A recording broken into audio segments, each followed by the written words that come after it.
Hi,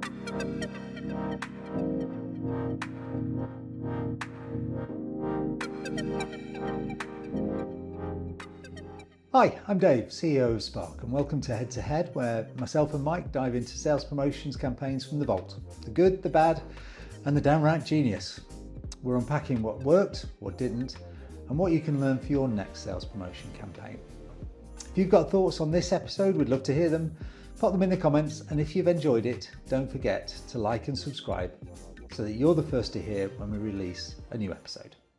So it's a new one on me this, but we found a promotion in the USA which might be much better known than I'm giving it credit for, where you could win a pub promotion run by Guinness back in the 90s. To win a pub doesn't get more complicated than that. So he's talking about beer, Mike, which I'm sure will be really tough. But the entry mechanic really made you work. You had to write a 50-word essay on why you wanted to win or why you deserved to win an Irish pub. You then sent it in to the promotional address back in the 90s, so you wouldn't be emailing it to anybody. And all of the entries were judged. We believe it was the top 10 winners were then taken over to Ireland to take part in a very hard selection process, which involved things like games of darts and pulling the perfect pint of Guinness. But also, most importantly, I think probably standing up in front of a judging panel of Irish publicans and talking about why you deserve to win the pub in Ireland. Slightly unexpected outcome, I'm led to believe, that the first time they ran this campaign, they ran it 6 times, but the first time they ran the campaign fully expecting just to head over there and have a jolly nice time.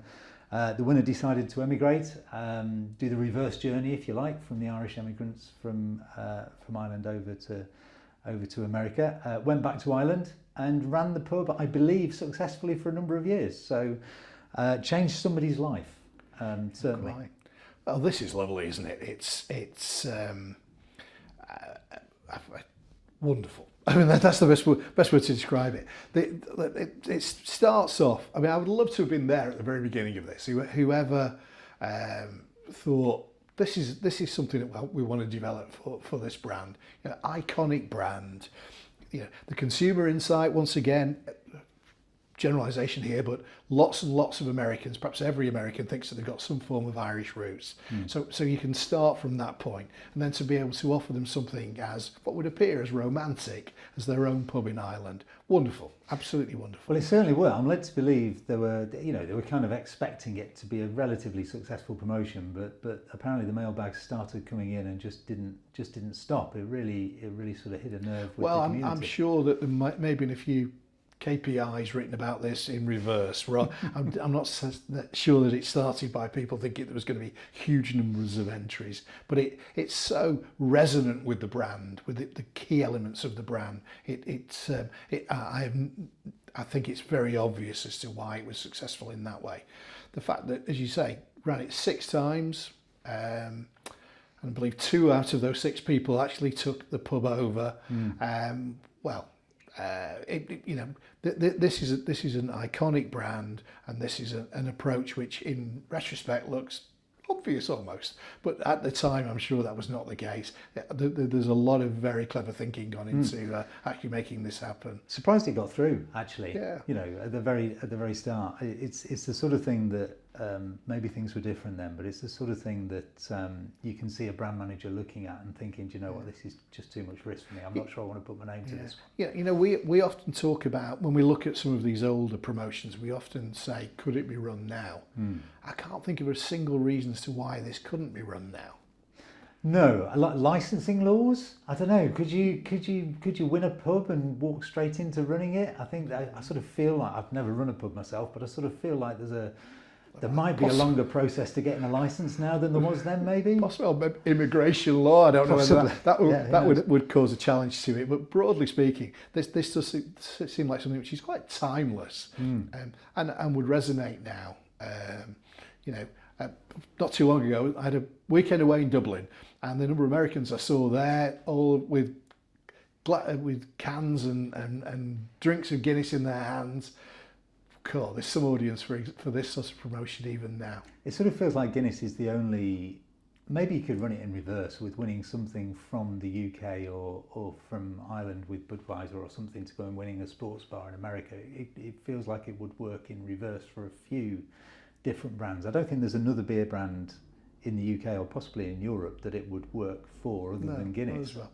But you know, if you're American, you think you've got Irish ancestry. If you don't think you've got Irish ancestry, you think you've got Italian ancestry. Mm-hmm. So if there's anybody from Guinness watching at the moment, we could do a heck of a job for you here, giving away Italian restaurants. Yeah, absolutely. There's it certainly worked. As I say, I'm not sure it's something that could be replicated for John Smith's in the US or something like that. It wouldn't really work. Question, and I suppose it's the thing you've always got to be careful of with beer and alcohol promotions in general is being seen to not promote heavy drinking, which feels a bit counterintuitive with this sort of thing.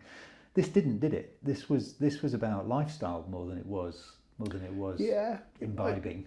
Well, I think there's an element to that, but nevertheless, yeah, I think it dressed in a way that is, you know, giving away a physical place, such as a pub in somewhere beautiful in Ireland.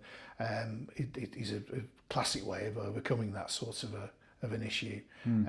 It's not about one person drinking a lot; it's about a lot of people drinking and having a good time, isn't it? Do you think it works? The pub business is obviously a tough one at the moment. I think it's. I must admit, and perhaps this is my ignorance, I'm not sure whether it's as tough in Ireland as it is in the UK.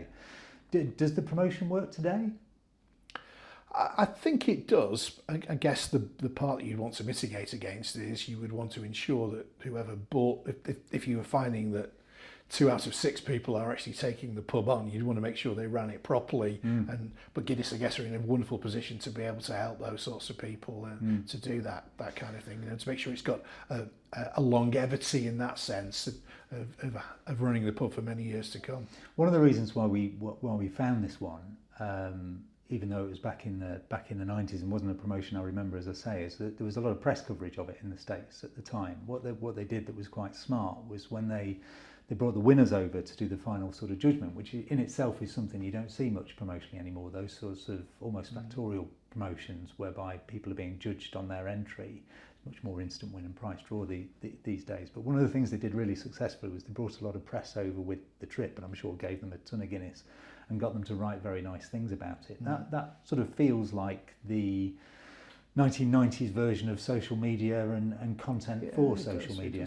I think this is a very good example. You know, we would describe ourselves as being in the sales promotion industry, but the sales promotion industry isn't in isolation. The best promotions are the ones who bring together all aspects of the marketing mix, and this one feels like a good example of a promotion which is started from a PR angle, but then which brings the other parts of above the line communication and a pure sales promotion together to create something which has got success, has got longevity, and which was, you know, I guess the key way in which you would actually describe success in this would be about the levels of awareness of this particular proposition, and I feel if we could see the numbers today, we would be thrilled by them. Yeah, can't see the numbers, but we know it ran for 6 years. So clearly for 6 years, it was hugely successful for them, and interesting to know why they stopped, frankly. But we may never know. They want us to take an Italian version on. Maybe so. Well, let's make the most of it. Do that. Cheers, Mike. Cheers.